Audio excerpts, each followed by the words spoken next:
జోగు రామన్న గారు ఒక మాజీ మంత్రిగా ఉండి 15 సంవత్సరాలు ఎమ్మెల్యేగా చేసినటువంటి వ్యక్తి సీతక్క గారి మీద ఇన్ఛార్జ్ మంత్రిగా అద్భుతంగా ఆదిలాబాద్ జిల్లాకి సేవ చేస్తున్నటువంటి సీతక్క గారి మీద, అలాగే మంత్రి పొంగులేటి గారి మీద అవాకులు చెవాకులు పేల్చడం, దురుసైనటువంటి పరుషమైన పదజాలం వాడడం. రామన్న గారు, మీకు శోభనిస్తుందా? ఒక ఆదివాసీ మహిళను సిగ్గుందా, బుద్ధి లేదా అనేటువంటి మాటలు మాట్లాడినటువంటి మీ నీచమైనటువంటి సంస్కారం ఒక్కసారి ఆలోచన చేసుకోండి. మీరు మంత్రిగా ఉండి విఫలమయ్యి మీ బహిరంగ సభకు పైసలు ఇచ్చినా కూడా ప్రజలు ఎందుకు తరలి రాలేదు ఒక్కసారి ఆత్మ పరిశీలన చేసుకోండి. ఎన్నో మీడియాలలో వస్తున్నది, ఈ ఒక్క సభ కోసం 200 కోట్ల రూపాయలు ఖర్చు పెట్టింది టీఆర్ఎస్ అంటున్నారు. ఆలోచించుకోండి ప్రజలారా. ఈ డబ్బంతా కూడా తెలంగాణ ప్రజల సొమ్ముని దాచి ఇప్పుడు ఓడిపోయి ప్రజలు ఇంట్లో కూర్చోబెడితే ఎప్పుడు కాంగ్రెస్ ప్రభుత్వం కూలిపోతుందా, ఎప్పుడు రేవంత్ రెడ్డి గారిని సీటు నుంచి దింపుదామనే దింపుడు కళ్ళె మాటలతోని మీరు వేస్తున్నటువంటి ఎత్తుగడల్ని తెలంగాణ సమాజం హర్షించలేదు. సభలో మీరు అనేక మాటలు మాట్లాడినరు, ఒక్క మాటైనా బీజేపీని తిట్టినరా? ఒక్క మాటైనా బీజేపీని విమర్శించినరా? మీ 50 నిమిషాల ప్రసంగం అంతా కూడా ఆత్మస్తుతి పరనింద, కాంగ్రెస్ పార్టీని నిరంతరం విమర్శించడమే ధ్యేయంగా పెట్టుకున్నారు తప్ప మీ 10 సంవత్సరాల కాలంలో ఒక్క ఇల్లు కూడా కట్టలేదని క్షమాపణలు చెప్పిండ్రా తెలంగాణ ప్రజలకి? మీ 10 సంవత్సరాల కాలంలో రేషన్ కార్డులు ఇవ్వలేదనేది క్షమాపణలు చెప్పిండ్రా బహిరంగ సభల? రాచరికంలో బతుకుతూ సామాన్య ప్రజలకు వినతి పత్రాలు కూడా, ఎమ్మెల్యేలు మంత్రులు వినతి పత్రాలు కూడా తీసుకోలేని స్థితిలో ఉండే బీఆర్ఎస్ 10 సంవత్సరాల పాలన, ఇప్పుడు ప్రజాపాలన ప్రభుత్వం ఎన్ని సంక్షేమ పథకాలు ప్రవేశపెట్టిందనేది మేము చెప్పాల్సినటువంటి పని లేదు, ప్రజలే స్వచ్ఛందంగా చెప్తా ఉన్నారు. అలాగే పహల్గామ్ ఉగ్రవాద దాడి నిజంగా పైశాచికమైనటువంటి దాడి. ప్రజాస్వామ్యంలో ప్రపంచమంతా శాంతియుతంగా ఉండాలంటే ఎక్కడా కూడా ఉగ్రవాదానికి తావు లేదు. ఉగ్రవాదానికి కాంగ్రెస్ పార్టీ నిజంగా బలైనటువంటి పార్టీ కాంగ్రెస్ పార్టీ.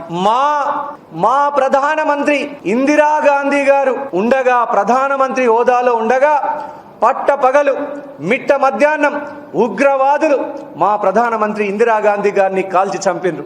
అలాగే మా ప్రధానమంత్రి రాజీవ్ గాంధీ గారిని మానవ బాంబుతో, అతిపెద్ద బహిరంగ సభలో బాంబుతో చంపివేసి, అతి కిరాతకంగా దారుణంగా చంపివేసినటువంటి ఉగ్రవాదులు మా 2 ప్రధానమంత్రుల్ని బలి తీసుకున్నారు. మా 2 ప్రధానమంత్రులు, కాంగ్రెస్ పార్టీ ఈ దేశం కోసం 2 ప్రధానమంత్రుల్ని త్యాగం చేసింది, బలిదానం ఇచ్చింది.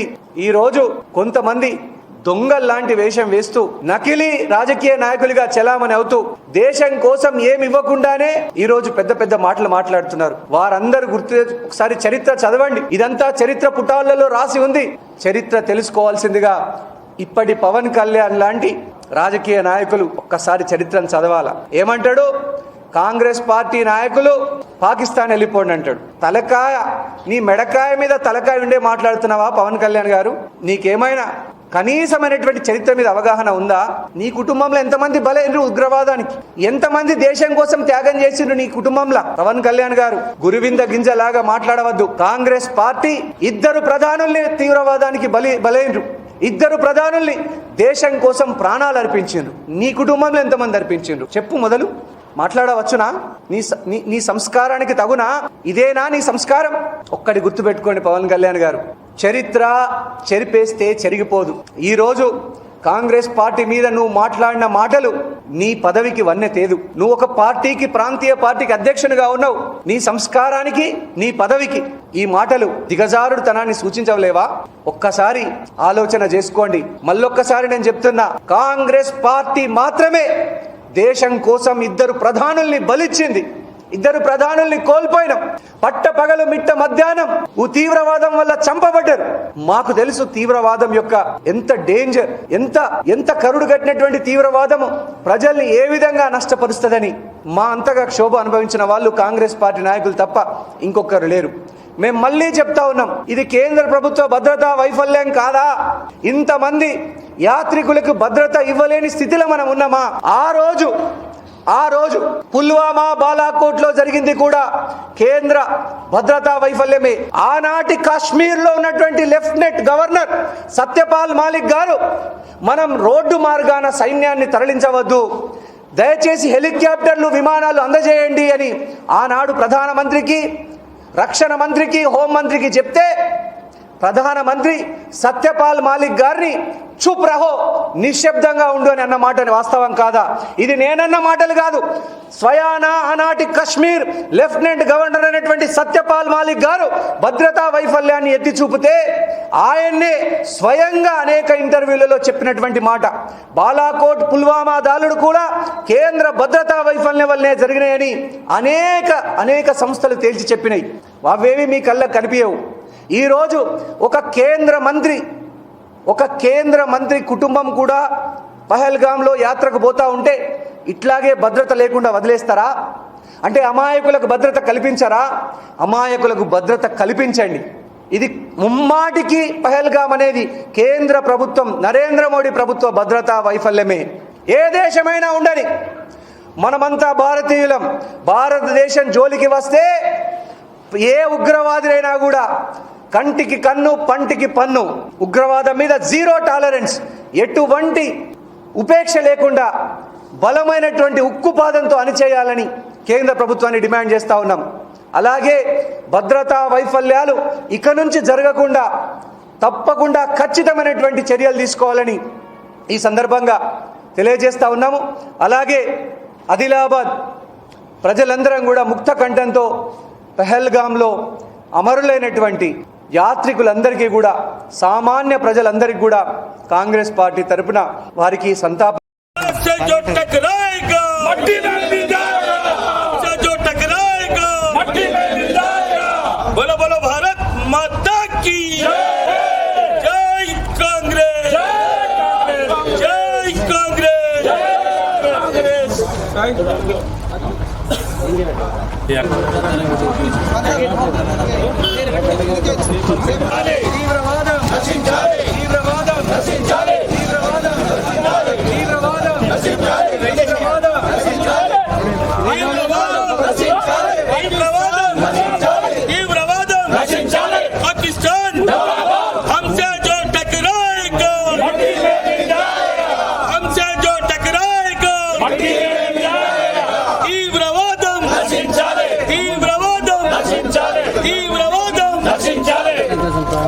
పాకిస్తాన్ ముర్దాబాద్, పాకిస్తాన్ ముర్దాబాద్, తీవ్రవాదం నశించాలి, తీవ్రవాదం నశించాలి, పాకిస్తాన్ ముర్దాబాద్, పాకిస్తాన్ ముర్దాబాద్, పాకిస్తాన్ ముర్దాబాద్, తీవ్రవాదం, పాకిస్తాన్ ముర్దాబాద్, తీవ్రవాదం నశించాలి, పాకిస్తాన్ ముర్దాబాద్, పాకిస్తాన్ ముర్దాబాద్, పాకిస్తాన్ ముర్దాబాద్, భారత్ से जो टकराएगा తీవ్రవాదం నశించాలి, తీవ్రవాదం నశించాలి, తీవ్రవాదం నశించాలి, తీవ్రవాదం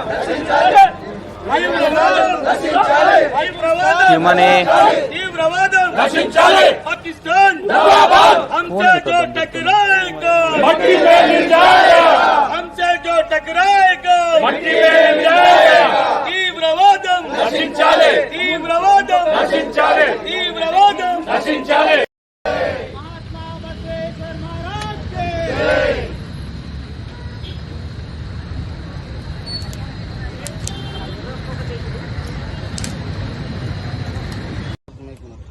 బీసీ వెల్ఫేర్ అధికారి రాజలింగ గారికి, బీసీ సంక్షేమ సంఘం అధ్యక్షులు మిత్రులు చిక్కాల దత్ గారికి, వినోద్ గారికి, వెండి భద్రు గారికి, కళా శ్రీనివాస్ గౌడ్ గారికి,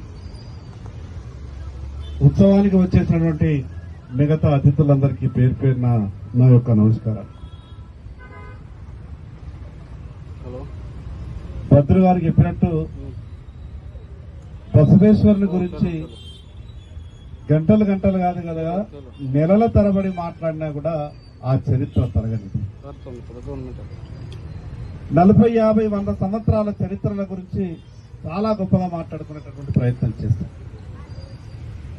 మనకు ఊహకందకన్నటువంటి సమయం దాదాపు 800 సంవత్సరాల క్రితం ఈ వ్యవస్థ ఎట్లుండాలా, ఈ వర్ణ వివక్ష, ఈ కుల వివక్ష, ఈ లింగ వివక్ష, ఈ వివక్షలన్నీ కూడా పోవాలి, ఈ దుర్భరమైనటువంటి జీవితాన్ని అనుభవిస్తున్నటువంటి దళితుల జీవితాలలో మార్పులు రావాలి. ఈనాడు మనం గొప్పగా భావిస్తున్నటువంటి ప్రజాస్వామ్య దేవాలయమైనటువంటి మన పార్లమెంటుకు తరహాలో ఆనాడు అంత గొప్పగా ఆలోచించినటువంటి ఆ యొక్క మహానుభావుని ఆలోచనలు కేవలం జయంతి సందర్భంగా కాకుండా అనేక సందర్భాల్లో ఆయన గురించి మనమంతా కూడా చర్చించుకోవాలి. మార్పు ఒక పక్క ఆధ్యాత్మికతను జోడిస్తూ మరో పక్క ఈ వివక్షను దూరం చేయాలి. ఈరోజు ప్రజాస్వామ్యంగా మనం ఏ రకమైనటువంటి ఆలోచనలు అయితే చేస్తున్నామో ఆ రోజే 800 సంవత్సరాల క్రితం అంత గొప్పగా ఆలోచించినటువంటి ఆ యొక్క మహానుభావుడు కేవలం ఆయన విగ్రహం ఎక్కడో ఒక దగ్గర, ఇది ఏ కులానికో సంబంధించినటువంటి వ్యవస్థ కాదు. చాలా మంది ఏమనుకుంటారంటే బసవేశ్వరుడు ఆ కులానికి సంబంధించినటువంటి వ్యక్తి అని అనుకుంటారు. బసవేశ్వరుడు భారతదేశం ప్రజలంతా కూడా పూజించేటటువంటి బసవేశ్వరుడు. ప్రతి ఒక్కరింట్లో బసవేశ్వరుడి ఫోటో ఉన్నారు. ఇది అందరికీ తెలియాల్సిన అవసరం. ఈ సందర్భంగా వేదిక మీద ఉన్నటువంటి సభ్యులందరికీ కూడా ఒక విజ్ఞప్తి చేస్తున్నా, ఎక్కడ ఏ అవకాశం ఉన్నా ధార్మిక కార్యక్రమాలలో ఒక్కొక్క ఫోటో కూడా మనం ఇచ్చేటటువంటి ప్రయత్నం చేయండి. చరిత్ర ప్రజలకు తెలిస్తేనే దానిని అనుకరించేటటువంటి ప్రయత్నం చేస్తాం. అందుకే మరొక్కసారి ఈ సందర్భంగా జిల్లా కలెక్టర్ గారికి కూడా విజ్ఞప్తి చేస్తా ఉన్నా, చాలా భారం ఉన్నది, మీకు కూడా ఆర్థికమైనటువంటి భారం. రాష్ట్ర ప్రభుత్వం ఏ రకమైనటువంటి ఆర్థిక భారం మోస్తున్నదో జిల్లా కలెక్టర్ గారు కూడా అంతకన్నా ఎక్కువ ఆర్థిక భారం మోస్తున్నారు. కానీ ఒక సంతోషం ఏంటంటే నా 32 సంవత్సరాల రాజకీయ జీవితంలో ప్రజలలో కలిసి ప్రజల అవసరాలను ఎప్పటికప్పుడు గుర్తించి ఈ జిల్లాని పరిపాలిస్తున్నటువంటి కలెక్టర్ గా మన జిల్లాలో బాధ్యతలు నిర్వహించడం మనందరి అదృష్టం.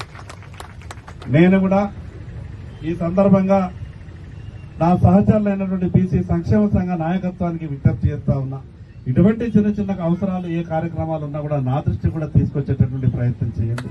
ఇది మన అందరి బాధ్యతగా భావించాలి.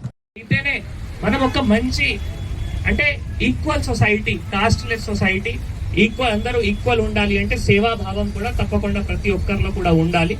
సో మన అందరూ ఆల్ బీసీ సంఘం కానీ, ఎస్సీ సంఘం కానీ, బీసీ సంఘంలో ఉన్నా కూడా అన్ని సబ్ కాస్ట్, ఎస్సీ సంఘంలో ఉన్నా కూడా సబ్ కాస్ట్, ఎస్టీ అందరూ మధ్యలో కూడా ఇట్లా మనం తప్పకుండా కూడా తీసుకొని వెళ్ళాలి. మనం అధికారంగా ఈరోజు ఈ కార్యక్రమం జరుపుకుంటున్నాము. చాలా సంతోషం. అంటే కొంత లేట్ లో ఈ సమాచారం రావడం వల్ల మళ్ళీ కమిషనర్ గారు కూడా ఈ సహకరించారు. సో కమిషనర్ గారికి కూడా ధన్యవాదాలు తెలియజేస్తున్నాము. మొన్న బీసీ వెల్ఫేర్ తరఫు నుంచి కూడా మనం యాక్చువల్ గవర్నమెంట్ నుంచి నిధులు రావడం జరిగింది. కానీ ఆ లోపల మళ్ళీ మన దగ్గర ఏవైతే ఇంట్రెస్ట్ అమౌంట్ ఉన్నాయో దాంట్లో కూడా వాడుకోవాలి. అట్లా డిబిసిడి గారికి కూడా ఆదేశాలు ఇవ్వడం జరిగింది. కాబట్టి మీరు అందరూ కూడా ఇక్కడ వచ్చినందుకు భగవాన్ బసవేశ్వర గారు వారు ఏవైతే జీవిత చరిత్ర ఉన్నాయో దానికి ఈరోజు మనం సెలబ్రేట్ చేస్తున్నాము. ఇట్లానే మనం ప్రతి ఒక్కరు కూడా ముందుకి తీసుకుని వెళ్ళాలి. తర్వాత ఇట్లా బుక్స్ కూడా మీరు ఏవైతే లాంచ్ చేస్తున్నారో అది కూడా చాలా మంచి వార్త. బస్సు పురాణం మీరు లాంచ్ చేశారు. ఇట్లా మనం ఎక్కడైనా మళ్ళీ మన దగ్గర బుక్ స్టోర్స్ కూడా ఉన్నాయి, అక్కడ కూడా దయచేసి పెట్టించడానికి కూడా ఆలోచన చేయండి.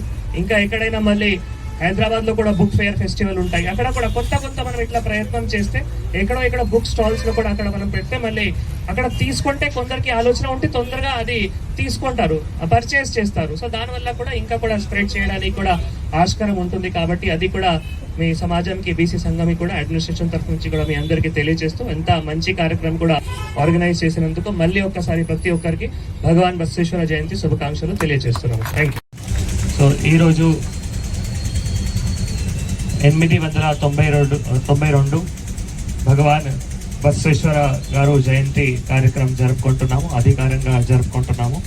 ఈరోజు ఈ కార్యక్రమంలో ముఖ్య అతిథిగా వచ్చిన గౌరవనీయులు స్థానిక శాసనసభ్యులు గౌరవనీయులు పాయల్ శంకర్ గారికి, మన బీసీ సంక్షేమ అధ్యక్షుడు దత్తు గారికి, కలాల శ్రీనివాస్ గారికి, మన లింగాయత్ సమాజ్ నుంచి వచ్చిన జిల్లా సమాజ్ నుంచి వచ్చిన అధ్యక్షులు వేవడి భద్రేశ్వర్ గారికి, మిగతా సభ్యురాలకి అందరికీ, వేదిక పైన ఉన్న అందరూ పెద్దలకి, డిబిసిడిఓ గారికి, బీసీ సంక్షేమం అధికారులు అందరికీ, ఆదిలాబాద్ పట్టణం నుంచి వచ్చిన ప్రజలందరికీ, ప్రింట్ ఎలక్ట్రానిక్ మీడియాకి అందరికీ కూడా భగవాన్ బసవేశ్వర్ గారు జయంతి శుభాకాంక్షలు తెలియజేస్తున్నాం. ఇందాక పెద్దలు ఆల్రెడీ వారు జీవిత చరిత్ర గురించి చాలా డీటెయిల్గా కూడా చెప్పడం జరిగింది. ఈరోజు ఇంకొకటి ఇక్కడ పూజ కూడా మీరు చాలా మీ సంప్రదాయ ప్రకారం కూడా చేశారు. చాలా సంతోషం.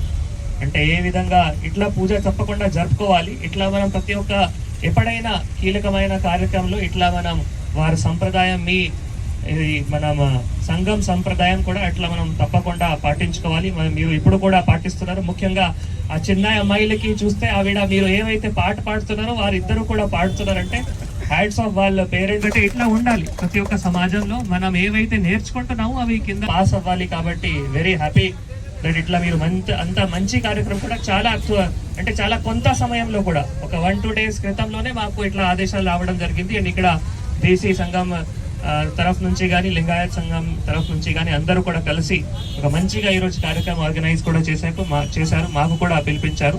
సో దానికి మళ్ళీ ఒక్కసారి మీ అందరికీ కూడా శుభాకాంక్షలు, ధన్యవాదాలు తెలియజేస్తున్నాము. సో వారి జీవిత చరిత్ర గురించి మాట్లాడితే అంటే ఒకటి కాస్ట్లెస్ సొసైటీ కానీ మనం ఇప్పుడు కాన్స్టిట్యూషన్లో డెమోక్రసీలో ఏవైతే చూస్తున్నామో article 14 that there should be no discrimination on the basis of caste, creed, religion, sex, color అది ఏవైతే ఉన్నాయో ఆయన అప్పుడు తీసుకొని వచ్చారు. అంటే ఆ టైంలో భగవాన్ బసవేశ్వర గారికి ఆ టైంలో ఆలోచన రావడం జరిగింది. సో ఆ ఆలోచన ఆ టైంలో రావడం వల్ల అంటే చాలా ఒక గొప్ప విషయం. అది మనం స్ఫూర్తి తీసుకొని ఇప్పుడు ఉన్న కూడా ప్రభుత్వం కానీ ప్రతి ఒక్కరు మనం అడ్మినిస్ట్రేషన్ కానీ ప్రభుత్వం కానీ అది కూడా పాటిస్తుంది. తర్వాత మహిళల కోసం కూడా ఇందాక పెద్దలు చెప్పారు దట్ ఆ టైంలో మహిళలకి మళ్ళీ వాళ్ళు మినిస్ట్రీలో కూడా అప్పుడు స్థానం ఇచ్చారు.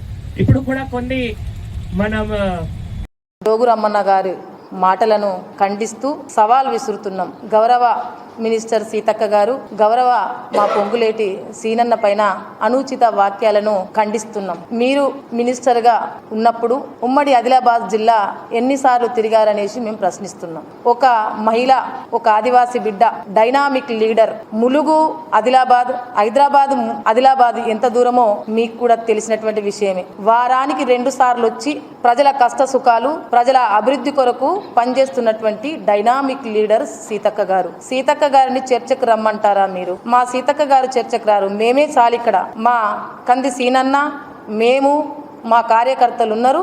మేము సవాల్ విసురుతున్నాం. మేము చర్చకు సిద్ధంగా ఉన్నాం. మీరేం చేశారో ఒకసారి వెనుకకు తిరిగి చూసుకోండి. మీ గవర్నమెంట్ ఎన్ని తప్పులు చేసిందో మీ గవర్నమెంట్ ఉన్నప్పుడు ఒకసారి మీరు ఆలోచించండి. మా ప్రభుత్వం, మా సీఎం గారు ప్రజల మధ్యన ఉంటూ ప్రజల సమస్యల పరిష్కారం కొరకు పనిచేస్తూ ప్రజల అభివృద్ధే ధ్యేయంగా పనిచేస్తున్నటువంటి క్రమంలో మరి బాగా చేస్తున్నారు అనేది చెప్పడం పోయి సహించలేక చేస్తున్నటువంటి మంచి పనులను భరించలేక ఇష్టం వచ్చినట్టు మాట్లాడితే ఖబర్దార్ అని చెప్తున్నాం. జోగురామన్న గారు జోకుడు మానేసి ప్రజల అభివృద్ధి చేస్తున్నటువంటి కాంగ్రెస్ ప్రభుత్వాన్ని శభాష్ అని చెప్పడం పోయి మీరున్నప్పుడు మీ సీఎం కేసీఆర్ ఏ విధంగా అయితే ఫామ్ హౌస్ లో పండుకొని ప్రజల అభివృద్ధిని మర్చిపోయి ఉన్నారో మీ ఎమ్మెల్యేలు, మీ మినిస్టర్లు అదే బాటలో నడుస్తూ ప్రజల అభివృద్ధిని పక్కన పడేసి ఆస్తులు సంపాదించుకొని ఫామ్ హౌస్ లో పండుకొని ఉన్నారు మీ బాపతి.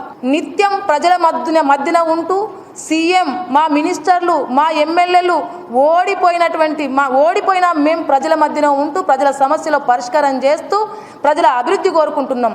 మేము చర్చకు సిద్ధంగా ఉన్నాం, రండి అని చెప్తున్నాం. మేము ఇక్కడే డిబేట్ కూర్చుందాం, రండి. మీరు మా విలేజ్కి వెళ్ళండి, మేము చేసినటువంటి అభివృద్ధి చెప్తాం. మీరు డబుల్ బెడ్రూమ్ అన్నారు, ఇంటికొక్క ఉద్యోగం అన్నారు, 3 ఎకరాల భూమి అన్నారు, ఇంటికొక్క నల్ల అన్నారు. ఏమైనా మీ హామీలు ఎటుపోయినాయి అని అడుగుతున్నాం. మీరు ఇచ్చిన హామీలు మర్చిపోయి మేము గ్రౌండ్ లెవెల్లో మేము అభివృద్ధి చేస్తూ ఉంటే చూడలేక మరి ఓడిపోయి మీరు మతిస్థిమితం లేకుండా మాట్లాడితే ఖబర్దారు ఊరుకోము.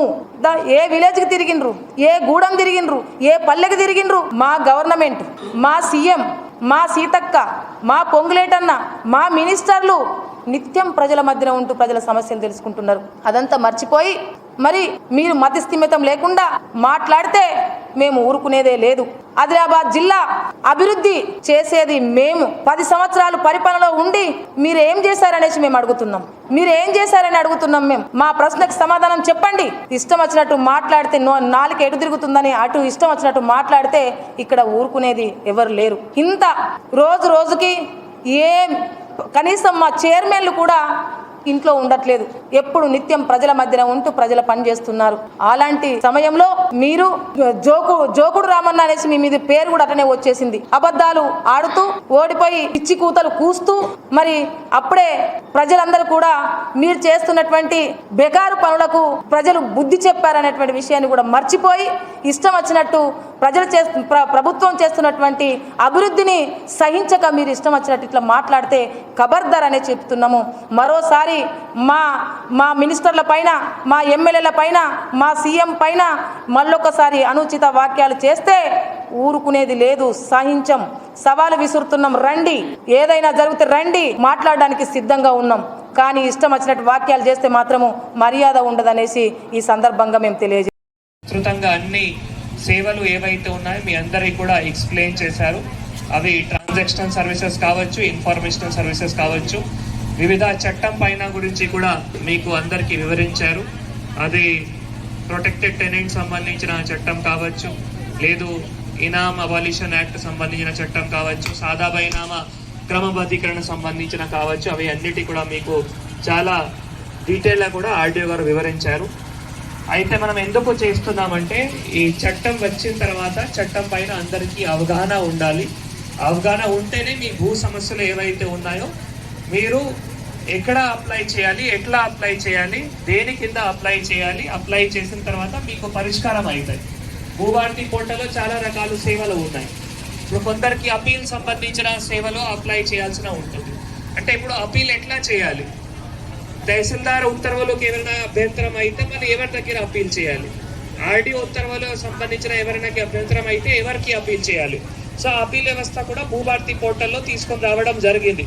ఇప్పుడు అది డెవలప్మెంట్లో ఉంది. త్వరలోనే అది ఎనేబుల్ అయిన తర్వాత ఇందాక కొందరు అన్నారు దట్ ఈ మా పట్టా ఏవైతే ఉన్నాయో వేరే వాళ్ళకి అయింది.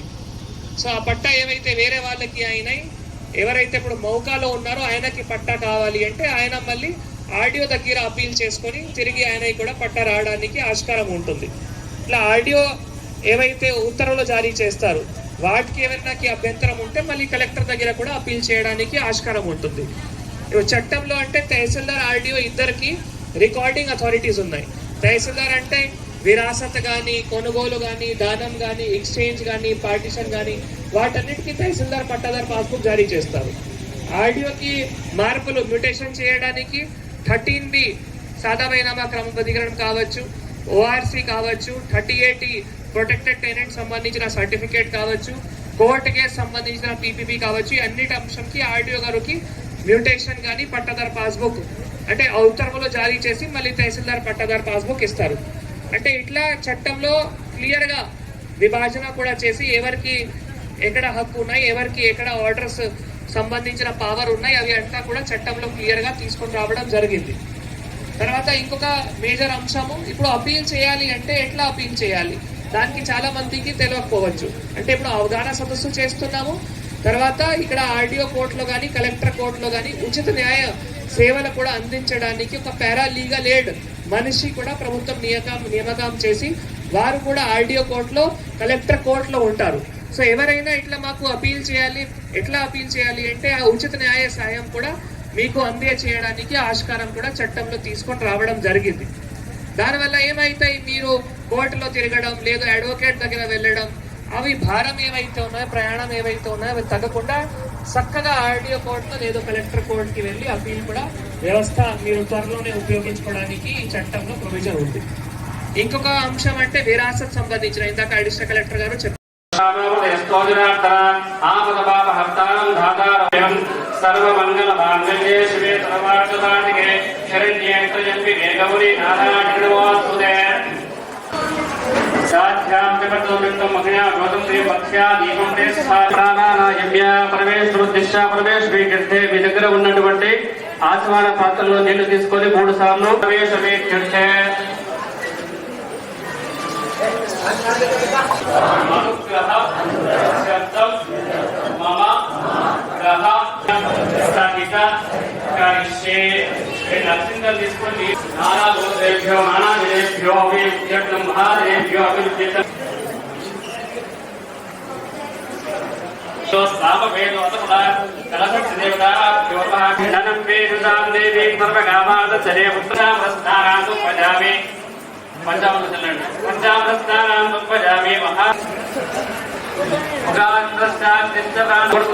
శ్రీమన్ మహాగణాధిపతాభ్యర్వా పంచామృతస్నానాం పదామి స్నానం పదామి లభ్యో జాతం ప్రత్యామృతో జాతో యోనః ప్రచోదయాత్.